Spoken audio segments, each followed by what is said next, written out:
Cannabis rush is like the next gold rush, right? So we're proud to see it all unfold. Cannabis shops popped up across Listuguj First Nation shortly after marijuana was legalized.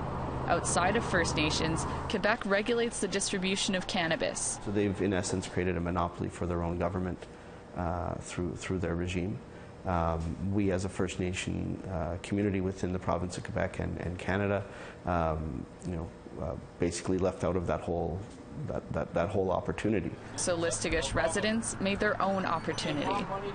The Band Council created its own regulatory framework. There's a search warrant that's being executed. But in January 2020, provincial Quebec officers and local police raided pot shops in Listuguj due to a lack of official licenses.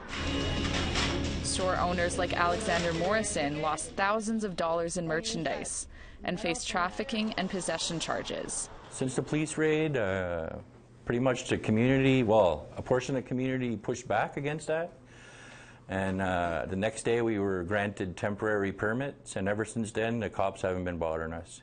Morrison, who is also a band counselor, said Smoke Shop 69 sells around 300 ounces of weed a day. Eventually one of our goals is to get our own 69 brand across First Nation communities all across Canada. And he's building the shop's own brand with his son Joey. There's 14, 15 shops, like all the jobs that it's bringing, all the outside money that it's bringing into the community, We're putting food on the table for families, everyone's eating off of our business, so it's great for the community. It's everyone involved, not just our business, but every other dispensary in the community as well. The chief says he wants the economic bounty of the cannabis industry to create better services for the whole community.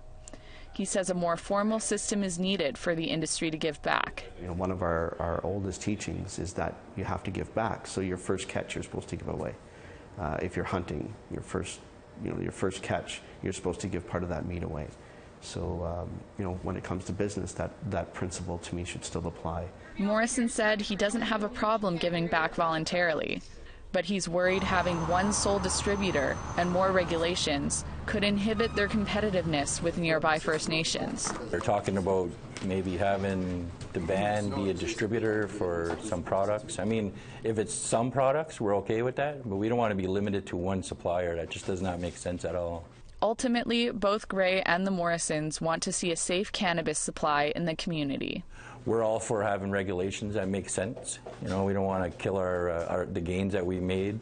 We managed to make it and create a nice cannabis economy here in Listuguj. Amelia Fournier, APTN National News, Listuguj First Nation, Quebec.